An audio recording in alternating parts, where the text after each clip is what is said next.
Yes, my dear, welcome back in my class. Now I am with the new chapter, that is, we are not afraid to die if we can all be together. This is chapter 2 of Hornbill. Here, I think that you are much familiar with the sea voyage. समुद्री यात्रा से आप परिचित होंगे. अगर नहीं परिचित होंगे तो you would have read in the history as Columbus, Vasco da Gama and many other voyagers. You would have read.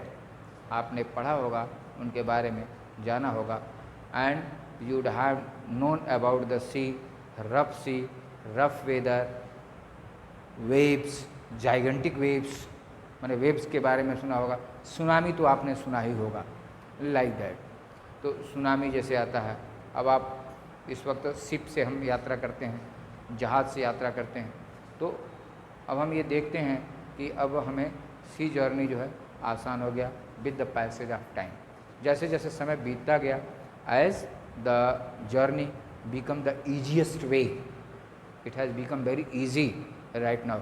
But in the previous years, but in the 17th, 18th, 19th century, it was the toughest journey by sea route. So I think you would have boarded any time in the ship, or if not, you would have been boarded on the boat. आपने boat में बैठ करके नदी को पार किया होगा. If you have made waterways by a boat in the flooded area, flood आता है, बाढ़ आता है, उसमें भी अगर आपने कभी नाव में बैठ करके यात्रा किया होगा. If you are not the resident of flood area, अगर आप फ्लड एरिया के रहने वाले नहीं हैं तो you would have not any idea about it. But if you have gone any a time, अगर आपने कभी समुद्र की यात्रा या नदी के बाढ़ में यात्रा किया होगा, नाव में बैठ करके या जहाज़ में, शिप में बैठ करके, तो no doubt at all you would have found some experiences, you would have got some experiences. अगर आपने कहीं नहीं यात्रा किया है तो आप मन में अभी यात्रा करिए. आप देख लीजिए कि हम वाटर बॉडी है, बहुत लंबा चौड़ा वाटर बॉडी है, और उसमें हम एक छोटी सी नाव से यात्रा कर रहे हैं. हम 2-3 लोग साथ में हैं. उसमें हमारे क्रू मैन, जैसे जो नाविक कहा जाता है, जो क्रू मैन कहा जाता है, नाविक हैं, तो वो साथ में चल रहे हैं. जो आप वो स्टीयरिंग, जैसे पतवार जो है उसको पानी के ऊपर अपना एक्सरसाइज कर रहे हैं, जैसे कि वो पानी को पीछे ढकेल रहे हों.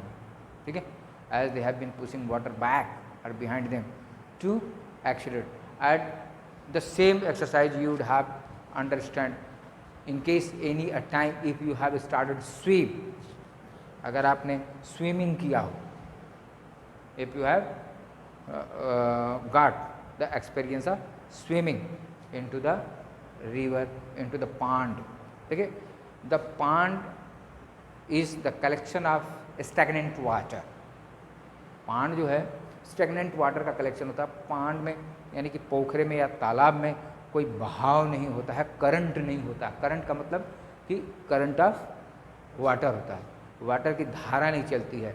But in the river you would have seen, now you would have seen the waterfall. If you have seen any a time that the falling of water from the height of the mountain, अगर mountain की height से पानी गिर रहा है, ठीक है, तो ये इसकी स्पीड ज़्यादा होती है.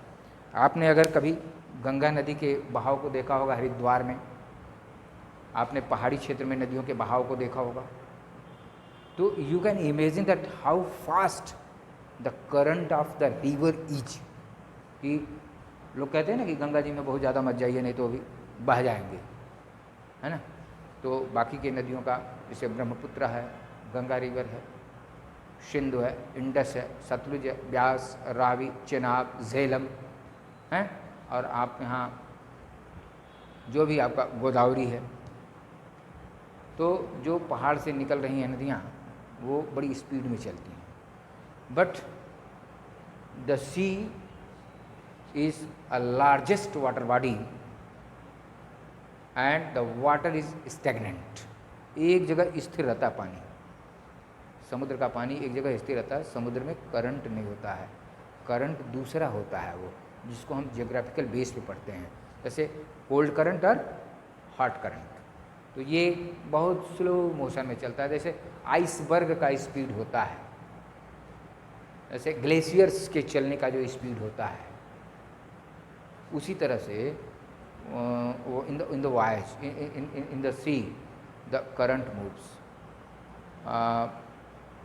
माने 1 किलोमीटर की दूरी जाने के लिए भी उसको काफ़ी टाइम लगता है। आप कह सकते हैं, you can say that it takes a very long time. कभी कभी 10 घंटे 12 घंटे भी लग जाते हैं 1 से 2-3 किलोमीटर जाने में, हैं। तो it is very slow, but the current that is the hot current and cold current, ये समुद्री जलधाराओं के बारे में आपने पढ़ा होगा, तो वो जो है ज्योग्राफी में मिलता है आपको। अगर 10th का स्तर में रहा होगा तो आपने देखा होगा, नहीं है तो कोई बात नहीं, आप बस केवल जान लीजिए। तो but what we see in the sea, we see the tides, we see the tides into the sea. समुद्र में हम ज्वार भाटा देखते हैं, ठीक है, तो ईब देखते हैं, ज्वार और भाटा देखते हैं। और दूसरा, when earthquake occurs in the sea, we experience tsunami. We experience tsunami. Sometimes you have heard and recently you would have कि गुजरात में तूफ़ान आया, उड़ीसा में तूफ़ान आया, तो because of temperature, because of weatheric condition, cyclonic condition is formed over the sea. एक चक्रवाती कंडीशन बन जाती हैं, हवा का रुख बदल जाता है और सब कुछ बदल जाता है, भयंकर से भयंकर तूफान आ जाता है। और उसमें क्या करता है कि कॉर्डन किया जाता है, लोगों को वहाँ से हटाया जाता है, सेफ किया जाता है कि आप थोड़ा इसमें ना फंसें, ठीक है। तो इस तरह से कुछ ऐसी टर्मिनोलॉजीज़ हैं जिनको जानना बड़ा ज़रूरी होता है, जैसे मैंने आपको बताया। अब इसमें in this chapter we see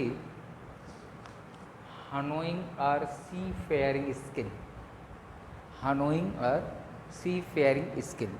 here the protagonist, the main character of this story has decided to go on voyage, sea voyage, समुद्र की यात्रा पर वो जाना चाहता है। तो क्यों वो जाना चाहता है? Just only because of interest, only because of enjoy, along with his family. His family comprises with Mary, his wife, Jonathan, the boy,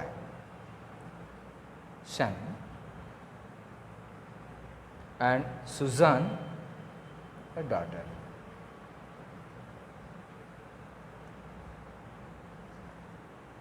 Okay. These are very little children, whereas he is adult, and the protagonist, the main character, that is. Now, the name of his ship is Wave Walker. Wave Walker is the name of his ship, and he has been going from Africa to Cape Town and then furthermore. He has hired crewmen, crewmen जैसे मैंने आपको बताया कि नाविक होते हैं, या फिर आप इसे कह सकते हैं कि जो बड़े ही स्किल्ड पर्सन होते हैं स्टाफ के रूप में, तो क्रूमैन या स्टाफ ही हायर्ड। जैसे आपके पास अगर कोई व्हीकल है, 4 व्हीलर है, आपको विंध्याचल जाना है, आप खुद ड्राइवर हैं, तो at least you will try to hire another driver to assist you, to cooperate you. So the protagonist has hired 2 crewmen to help him and to handle the situations and to cooperate him. His name is Larry Weasel. The one is known as Larry Weasel. He belongs to America. He was an American. And the second person was Herb Sigler. Herb Sigler. And he belongs to Switzerland. He was Switzerland. Now, these 2 professionals are a very good crewmen. Now they knew well. And just this is the thing. So here in this story, the protagonist is very much interested to have a sea journey, sea voyage. Therefore, he has been practicing, he has been testing himself, he has been increasing his skill to make the voyage, to go on voyage. Voice पर जाने के लिए उसने क्या किया? Practice करना शुरू किया. Honing our seafaring skill. Why? Because they have decided to go on voyage. Therefore before the departuring date he started to practice, and also he had just mended, repaired all the parts of his ship web walker. Web walker के सारे part पुर्जों को उसने बड़े विधिवत तरीके से उसकी मरम्मत किया या कराया और उसे स्ट्रांग बनाया, that the ship should not be damage because of the sea waves. समुद्र की लहरों में, देखिए समुद्र में लहर उठती है कैसे, तो समुद्र में लहर के 2 कारण होते हैं. एक तो स्ट्रॉन्ग विंड होता है,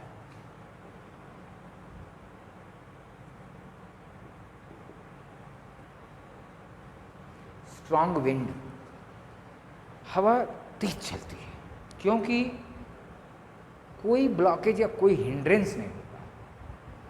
लैंड एरिया पर कहीं माउंटेन है तो कहीं मैदान है, प्लेन एरिया है, कहीं ये क्राउडेड प्लेस है, डेंसली पॉपुलेटेड है. तो अगर आप कहीं एकदम बिल्कुल निर्जन स्थान पे होते हैं, वहाँ आंधी अगर चल रही है, उस निर्जन स्थान से होकर के आपके इस बस्ती में, आपके इस ड्वेलिंग प्लेसेस पे वो आंधी आती है, तो वो आंधी उतनी भयंकर आपको महसूस नहीं होगी जितनी कि आपको प्लेन एरिया में महसूस होगी. तो when the wind blows over the surface of water, the friction takes place. Friction होता है, रगड़ होता है. तो because of friction force, the surface of the water moves up, and because of gravitational pull it drops at a few steps or distance, half. मतलब जैसा wind होता है, जितना तेज विंड बहता है, हवा जितनी तेज रहती है, तो वेव उतना ही ऊंचा और उतना ही दूरी कवर करता है. ठीक, तो ये हमेशा होता रहता है. और because of tide, gravitational pull and push of the moon होता है. समुद्र में 2 बार टाइड्स आते हैं, ज्वार भाटा 2 बार होता है, मतलब पानी का उठना और पानी का गिरना. तो पानी ऐसे नहीं होता है कि यहीं से ऊपर उठ गया, वर्टिकली नहीं होता है, वो स्लैंट होता है। स्लैंट में तिरछा जाता है, तिरछा होता है, ठीक। और उसके बाद ड्रॉप होता है। ये नहीं कि पानी का फुब्बारे की तरह उठता है फिर गिरता है, उठता है गिरता है, ऐसे नहीं होता है। It covers a very long distance. इसलिए बीच पर जब हम लोग जाते हैं, सी बीच पे जाते हैं, तो वह वेव की वजह से 1 to 2 और 3 किलोमीटर्स समुद्र का पानी पहुंच जाता है, क्रॉल करते हुए चला जाता है, रेंगते हुए पहुंच जाता है। और इस वक्त जैसे आप द्वारिकापुरी में जाएं, देखें, वहाँ भी आपको देखने को मिलेगा। बंगाल के ये मतलब महाराष्ट्र में जुहू पर जाएं, वहाँ भी देखने को मिलेगा। जहाँ भी तटवर्ती इलाके हैं, कोस्टल रीजन है, वहाँ अगर आप जाते हैं तो आपको सारी चीज़ें देखने को मिलेंगी। That is very interesting, entertaining and now thrilling experience you will collect if you made a tour to sea beach. अगर आप सी बीच पे जाते हैं, वहाँ का वो दर्शन देखते हैं, तो आपको बड़ा ही अच्छा लगेगा, आनंद आएगा। And you will like that the splashing of water should fall on you. ऐसे जब वो ब्रेक करता है, वेव किसी से टकराता है, ब्रेक करता है, तो ऊंची ऊंची मोटी मोटी बूंदें निकलती हैं, तो वो ब्रेक होता है, वो लोगों के ऊपर गिरता है, लोग बहुत एंजॉय करते हैं, ठीक। और या फिर बहुत दूर तक रहता है तो वो नज़दीक नहीं, जहाँ तक पानी आता है उससे 1-1.5-2 मीटर के आसपास, बस इससे ज़्यादा लोग अंदर नहीं जाते हैं, नहीं तो वो पानी के साथ वापस चले जाएंगे, निकल नहीं पाएंगे। And it is very hard to swim into the sea. समुद्र में तैरना बड़ा कठिन होता है, लोग तैर नहीं पाते हैं। एक तो साल्टी वाटर होता है, दूसरा हैवी होता है, वो इस तरह से हल्का नहीं होता, ठीक है। तो फिलहाल स्ट्रांग विंड की वजह से वेव्स आते हैं, तो उस वेव्स से जो कोलिशन होता है, the wall of the ship should be strong and water proof. तो इसको वाटर प्रूफ होना चाहिए और स्ट्रांग होना चाहिए, easily it should not be broken. तो the protagonist has repaired the Wavewalker, his ship that was very large and gigantic, you can say, बहुत बड़ा था। and knowing his seafaring skill, he was practicing as he has decided to go on sea voyage पर जाने का decision किया। तो African Cape Town से crewman को उसने ये सब किया। तो फिलहाल as he started to go, everything was very pleasant, everything was very nice, they were happy, they were very enjoying, they were enjoying their voyage, voyage को enjoy कर रहे थे। and after 3 to 4 days they saw, when they found themselves into the sea, अब जब समुद्र में चलते हैं तो वहाँ जल्दी आपको कोई लैंड एरिया मिलता नहीं, आइलैंड मिलता नहीं है जल्दी, अगर मिलेगा भी तो अनइनहैबिटेड होगा, इनहैबिटेड नहीं होगा। मतलब वहाँ लोग मिलेंगे कि नहीं मिलेंगे, कोई रहता है कि नहीं रहता है, क्या रहेंगे वहाँ पे, तो रेप्टाइल्स होंगे, ठीक है, पॉइजनस रेप्टाइल्स होंगे, यही मिलेगा। या फिर बहुत बड़ा आइलैंड है तो हो सकता है वहाँ कुछ जीव जंतु भी मिल जाए, कोई गारंटी नहीं। तो he was just going in the middle of the sea, he saw the weather was rough, therefore just he has tightened his जीभ होता है जेबी, जीभ मैंने पाल होता है, ठीक है, तो टेंट लगता है। तो previously in the previous years there was no proper engine to steer directly. Steering was done because of the engine, because of the generator. The electricity was produced because of the generator. The engine was the ship has been installed with the engine. However, in spite of it, to maintain the cover, to maintain the distance, to maintain the speed, and to maintain the direction of the ship, जिब was very important. तो क्या होता था कि जिब रखते थे लोग, उसमें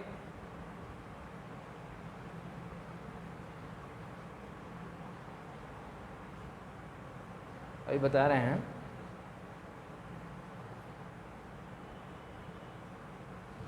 आपने जिब देखा होगा,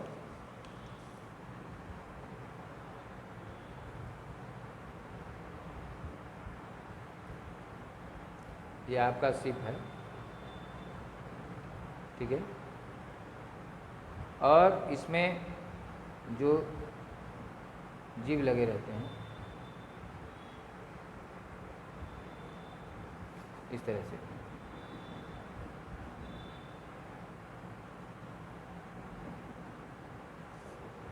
तो ये क्या करते हैं,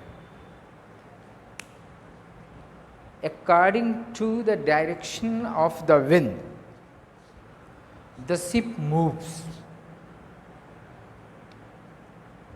अगर देखिए, अगर इसे ईस्टवार्ड जाना है,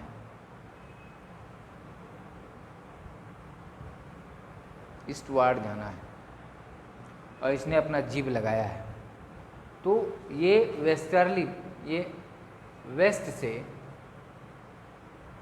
विंड का आना जरूरी है,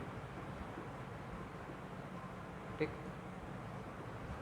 तो ये जो टेंट होता है, इनका जो जीभ होता है, उसको लगा देते हैं जब, तो इस पे एयर प्रेशर फॉर्म होता है, एयर आकर के यहाँ ब्लॉक करती है. तो it means the air helps to push the ship ahead, air help to push the ship ahead. तो अब ये इसकी स्पीड बढ़ जाती है, ठीक. इन केस आपको ईस्ट जाना है और विंड ब्लो कर रहा है ईस्ट से वेस्ट तक, यानी ईस्टर्ली विंड जा रहा है, ये वेस्टर्ली विंड है, वेस्टर्ली विंड और ये ईस्टर्ली विंड, पूर्वा हवा, पछुआ हवा, ये पछुआ हवा है, ये पूर्वा हवा है, ठीक. अगर ये आपको ईस्ट में आना है और आपको हवा जो है पूर्व से पश्चिम की दिशा में जा रही है, तो मुश्किल होगी. तो ये जीभ हटा दिए जाते हैं, ठीक है, ये जीभ हटा दिए जाते हैं. जीभ क्यों हटाते हैं और जीभ क्यों टांगते हैं?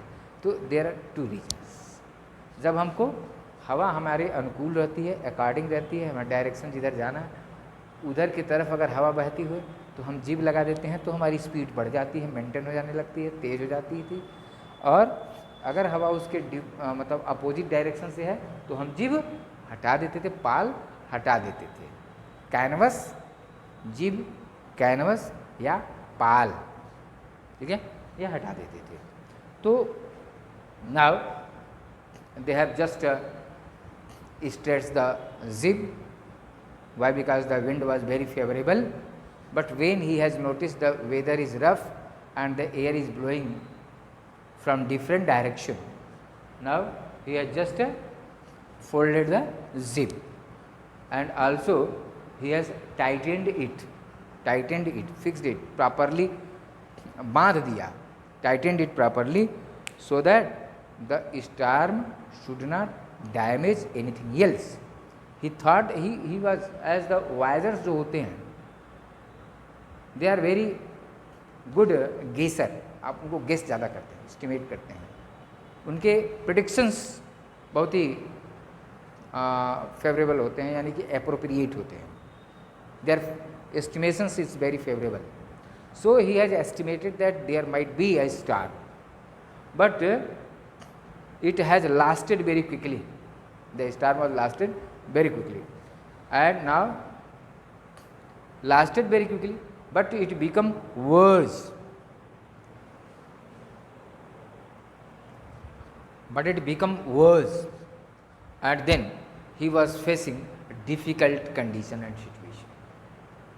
Now, as he was going, he thought that on 25th December everything will be normal, but it has started more and more.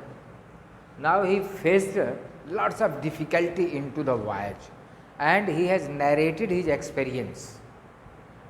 He has narrated his experience that how could he be saved along with all the members and the crew. अपने लोगों के साथ और crew के साथ किस तरह से मिलान किया. तो he has described that how has he faced the difficulties. Though he was wounded deeply, his wife was wounded, his children were wounded, his ship was completely damaged, the planks were broken, and there was no option before them to be rescued. अब यहाँ एक आता है made a call. He tried many a time for made a call. जैसे आपने picture कभी देखा होगा, कोई फिल्म देखा होगा, तो जब हीरो जो है किसी ऐसे सुनसान इलाके में अपने हेलीकॉप्टर को लेकर के चला जाता है, या फिर ऐसे में तो मैदान में निकल करके, जंगल से बाहर निकल करके अपने शर्ट को ये नचाता है, कि मतलब करता है इस तरह से. अक्सर हॉलीवुड के पिक्चरों में आपको देख सकते हैं, वो सब तुरंत पता नहीं कहाँ से आग वगैरह जलाने लगते हैं जंगल में. तब तक कोई आता है उसको काटता है ऊपर से, तो भागते हैं, सब चेंचा करते हैं. नाउ तो ये मेड ए कॉल होता है कि ये रेडियो कनेक्शन होता है, रेडियो कनेक्शन होता है कि हेल्प लेने के लिए. तो he was calling, but because of the rough weather no connection was, he could not be connected, and the gigantic waves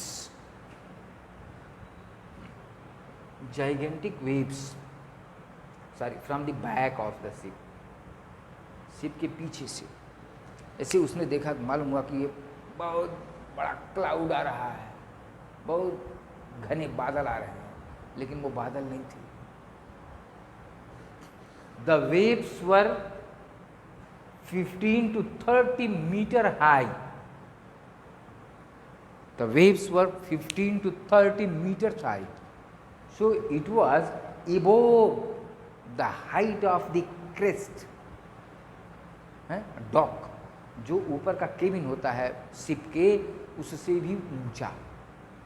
तो अब क्या है, एक वर्ड इसमें है कैप्साइज. तो जब ये इसको धक्का लगा और ये ऊपर से आया, तो ये शिप जो है कैप्साइज हो गई, यानी कि ये पोर्शन आपका ये यहाँ हो गया और ये पोर्शन आपका यहाँ हो गया. The ship was about to overturn. The ship was about to overturn, and the protagonist thought that we cannot be saved anyhow. अब हम नहीं बचेंगे, अब हम नहीं बचेंगे, कोई नहीं बचेगा. The children were there, and the ship was completely damaged. Each one was just crumbling here and there and got wound. जैसे गाड़ी लड़ जाती है तो बैठे वाले पैसेंजर सबको कुछ न कुछ चोट लग जाता है, कुछ मर भी जाते हैं, किसी का हाथ टूटता है, किसी का सर फटता है, किसी का पैर टूटता है, कोई मर जाता है, तो जर्क होता है. तो same thing, there was a heavy collision occurred through the wave over the ship. Ship पर इतनी बड़ी कोलिजन होती है, लड़ जाती है, तो ये कैप्साइज होने, तो ओवरटर्न माने एकदम ऊपर का हिस्सा नीचे, नीचे का हिस्सा ऊपर होने की, तो कैप्साइज ऐसी स्थिति आ गई. ऐसे में क्या हुआ, जब प्लैंक्स टूट गए, फिर मतलब सीधा हुआ, प्लैंक्स टूट गए, अब पानी जो है इनके शिप में आने लगा, भर गया. अब ये लोग पंप पंप होते हैं कि मैंने पानी आ जाता है तो उसको निकालने के लिए इंजन से पंप चलता है, तो वो स्टार्ट करते हैं, थोड़ी देर के बाद वो चोक हो जाता है, क्योंकि डेब्रिस वर्ड आप यहाँ भी पढ़ेंगे। और डेब्रिस आप माउंटेन एरिया के लिए जब ग्लेशियर्स चलते हैं तो उसके नीचे उसके आसपास डेब्रिस चलते हैं। जैसे आपने खेतों में देखा होगा कि जब हार्वेस्ट ये प्लाविंग होती है, खेत की जुताई होती है, और उसके साथ साथ एक वो लकड़ी का जो पट्टा लगा देते हैं लोग, और उसके साथ वो लेवलिंग करते हैं, वो लेवलर है, वो लेवलिंग करते हैं।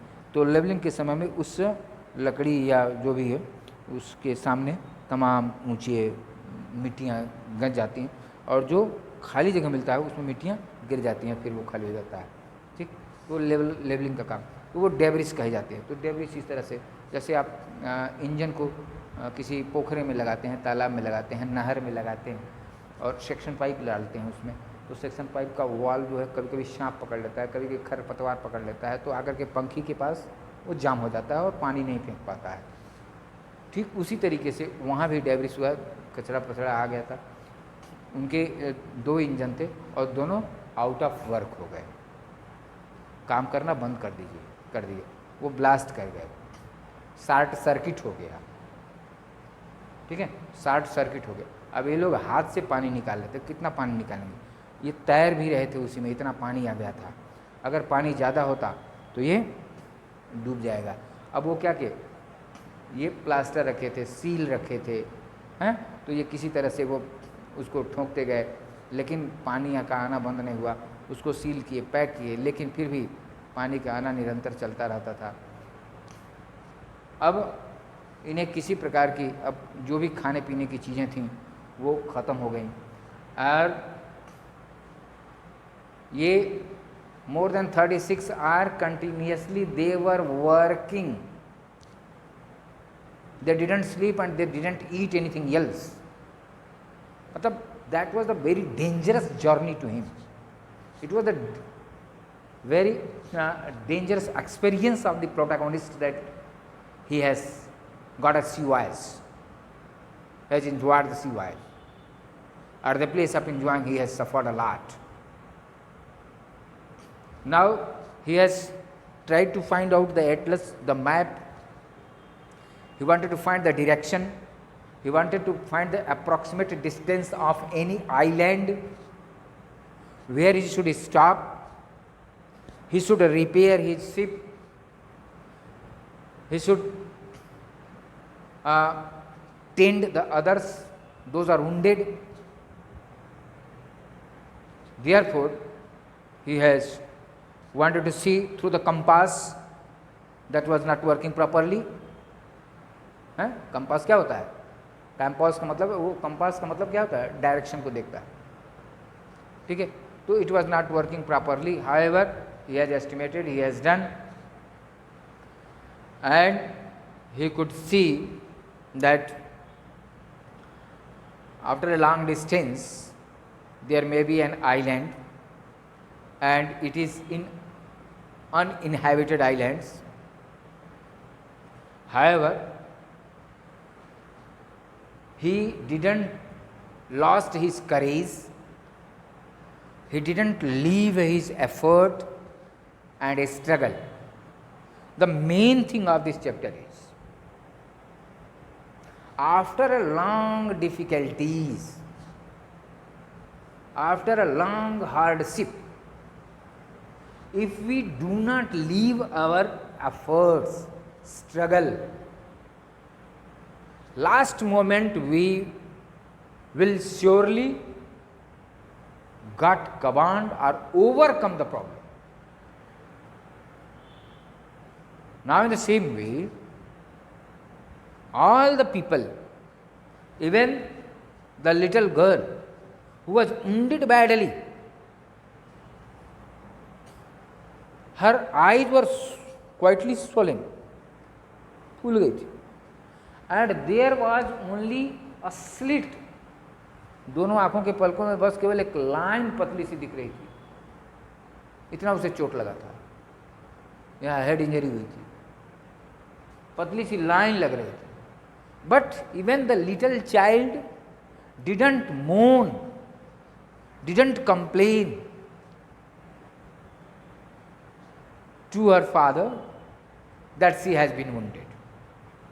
ये छोटी बच्ची भी ये कंप्लेन नहीं की कि हमें चोट लगा है, मुझे बर्दाश्त नहीं हो रहा है, मुझे दर्द हो रहा है. वो कुछ नहीं बोली. क्यों? Why? She has observed that her father has been busy to save the lives of all the people. Everybody was very much busy, and it was the patience of the little children, उनका धैर्य, उनका साहस, they could become successful and safely they arrived on an island which he has seen into the map, जिसको उसने map में देखा था, तो वहां पहुंच गया. ठीक. And in the last, the protagonist has taken his daughter to the physician. There was 6 stitching done in her head. 6 टाँके लगे थे, 5-6 टाँके उसको लगे थे.